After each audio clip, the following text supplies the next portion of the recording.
Yo yo yo, salut les turfeuses, salut les turfeurs, bienvenue pour un nouveau pronostic de Benoît Requin. Ok, place au pronostic du quintet du mercredi 3 juillet, direction Enghien pour le prix Florence Le Cellier. 3 attelés, 2875 mètres, 16 partants, réunion 1, course 7. Indice de confiance 3 sur 5. Petit retour sur le quintet de ce lundi 1er juillet. Dans mon pronostic, je vous ai donné le tiercé dans le désordre. Il a payé en plus, il a fait 397 € le tiercé dans le désordre. Ça fait plaisir. J'espère que vous êtes nombreux à l'avoir chopé, ce petit tiercé sympathique. Il y a des résultats. On continue comme ça. Ok, ah oui, non, cette vidéo je la tourne avant l'arrivée du quintet de ce mardi et je reviendrai dessus demain. Ok, c'est parti, on commence le pronostic et on commence avec le numéro 1, Gypsy de Chamant. On écoute l'entraîneur Pierre-Yves Verva. Gypsy de Chamant, il évolue en belle forme actuellement. Bon, dernièrement à Vincennes, elle s'est trompée pour finir. Je lui en ai demandé un peu trop. Elle courait aussi à 15 jours et demeure mieux avec davantage de temps. Ici, l'engagement est intéressant, même si on affronte les 7 ans. Elle se plaît à Enghien. Je peux la déférer à nouveau, ce qui lui a fait franchir un petit palier. Elle a sa place à l'arrivée. Je suis d'accord avec Pierre-Yves Verva, elle a sa place à l'arrivée, je l'ai gardée et je l'ai mis à la 6e place de mon pronostic. On passe au numéro 2, Franklin Park, et on écoute Cédric Terry. Franklin Park a bien couru en dernier lieu, faisant sa valeur, il est resté en forme, on n'a pas de marge, mais avec un bon parcours, je pense qu'il peut prendre une petite place. Ouais, je le pense aussi. Ah, il m'embête ce numéro 2. C'est lui mon gros regret. C'est lui mon cheval de complément en cas de non partant. Attention possible, cassage en vue. On enchaîne avec le numéro 3, Ave Seven, et on écoute Nicolas Bazir. Alors, Ave Seven est revenu à un bon niveau ce printemps et vient d'enchaîner 2 belles courses. Bon, à Bordeaux, dans le Grand National du Trot, il n'a pas démérité sans avoir pleinement l'ouverture au moment du sprint. Il a un niveau similaire à celui de Ed Darling. Enghien lui plaît, il a sa place à l'arrivée. Ok, merci à Nicolas Bazir. Alors, ce numéro 3, moi, il me plaît beaucoup, j'y crois, hein, je l'ai mis carrément 4e. On enchaîne avec le numéro 4, Horatius Della, et on écoute Marc Sassier. Évoluer à Enghien lui convient bien, Horatius Della est encore mieux piste plate. Il vient de réaliser 2 très bonnes valeurs à Vincennes. Il n'a surtout pas démérité le 8 juin. Il avait contré Hino du Lupin de plus. Bah, il n'a pas couru depuis quelques semaines, hein. Bon, il ne faut pas qu'il soit trop frais. Plus il court, meilleur il est. Il est dur et tenace. On retrouve Héraldique, hein, qui nous a déjà devancé. Bah, moi, il me plaît beaucoup ce numéro 3, hein. C'est une première chance à ce niveau. En tout cas, il peut faire très mal. Et je l'ai mis 3e. On passe au numéro 5, Hello Sport. Et on écoute Théo Duval d'Estaing. Hello Sport, il a mis un peu de temps à se remettre dans le bain. Bon, là, il a 3 parcours dans les jambes au cours duquel il n'a pas pris de gain. Il est dans sa catégorie, il n'a plus de marge de manœuvre. Bon, pour les toutes premières places, ce sera compliqué, hein, mais bon, il peut compléter l'arrivée du quintet à l'issue d'un bon parcours. Enghien devrait bien lui convenir. J'espère le voir courir sur la montante.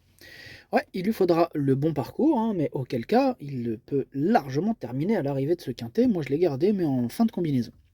On passe au numéro 6, Héraldique, et on écoute Madame Yona Clapé. Héraldique est très bien, hein, ayant bien récupéré de sa dernière sortie.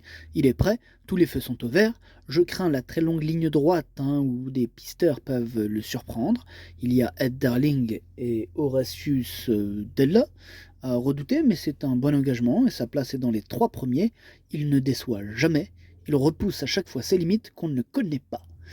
Waouh, c'était clair, net et précis. Merci pour ce super commentaire, mademoiselle.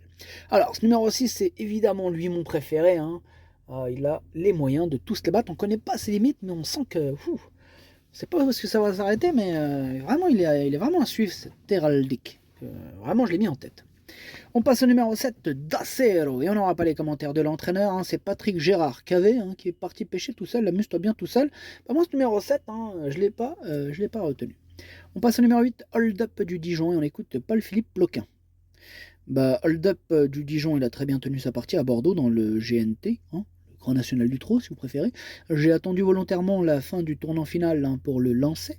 Il manque un peu de praticité. Bon, par contre, il évolue en pleine forme, il est bien engagé, Anguin lui a déjà réussi, il détient une bonne chance à ce niveau. Ok, merci Paul-Philippe Ploquin, hein. C'était lui aussi très complet, hein. Les commentaires sont nickel pour l'instant. Ce numéro 8, moi, il me plaît bien, j'y crois, je l'ai mis cinquième. On passe au numéro 9, Gabellou Carizé, et on écoute Jacques-Étienne Tuet. Gabellou Carizé, hein, Carizé il a joué de malchance à Niort, où il s'est accroché alors qu'il se rapprochait.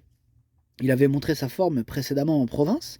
Le profil plat d'Anguin va parfaitement lui convenir. Par contre, l'opposition, elle est solide, avec Héraldique hein, en priorité. Il ne va pas falloir courir trop offensif. Une petite place serait déjà bien. Ouais, une petite place serait déjà bien. Parfaitement d'accord, hein, décidément. Ce numéro 9, moi je l'ai gardé lui aussi, mais en toute fin de combinaison. On passe au numéro 10, Gilles Moore. Et on écoute Daniel Delaroche. Gilles Moore, il a très bien il a très bien couru pardon, en dernier lieu, où il a eu le bon parcours. Il est bien au travail. Voilà, il saura que plaquer devant, car Anguin, la piste elle est souvent beaucoup plus ferme hein, qu'à Vincennes. Voilà, c'est ça aussi le problème. Cela dit, il n'a pas grand-chose sous les pieds. Hein. Bon, faut le cacher. Hein. Cela va donc dépendre du déroulement de course. Si cela se passe bien, il peut prendre une place. Et c'est le problème avec le parcours caché. Ah, il faut le bon parcours, évidemment. Voilà. De toute façon, même pour les meilleurs, hein, la question du parcours est primordiale. En tout cas, ce numéro 10, pour ma part, je ne l'ai pas retenu. C'est un regret. C'est mon deuxième cheval de complément au cas de nos partants. Attention.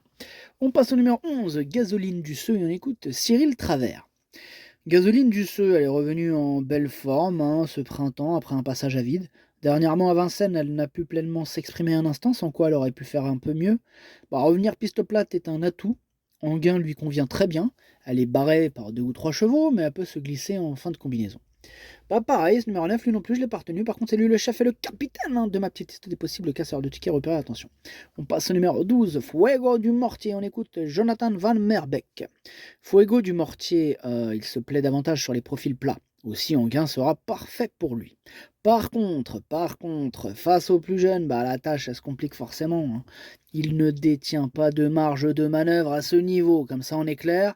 Bon, c'est vrai qu'il est en forme, mais il est barré hein, pour les premières places.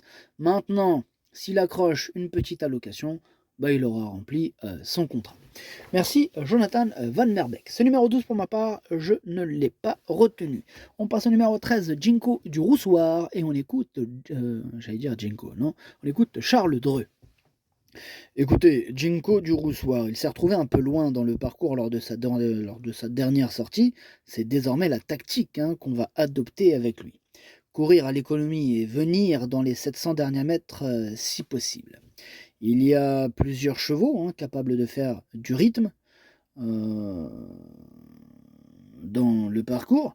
Alors certes, l'opposition est très relevée, mais il peut compléter l'arrivée en fin de combinaison. Anguin va lui aller. Ok, merci Charles Dreux. Alors, ce numéro 13, moi je ne l'ai pas retenu, mais c'est pas une totale impossibilité, avec un bon parcours, quelques défaillances, pourquoi pas grosse 4.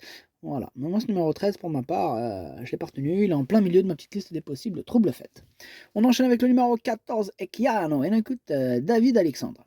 Echiano n'a pas été forcément chanceux ces derniers temps où il a couru assez rapproché.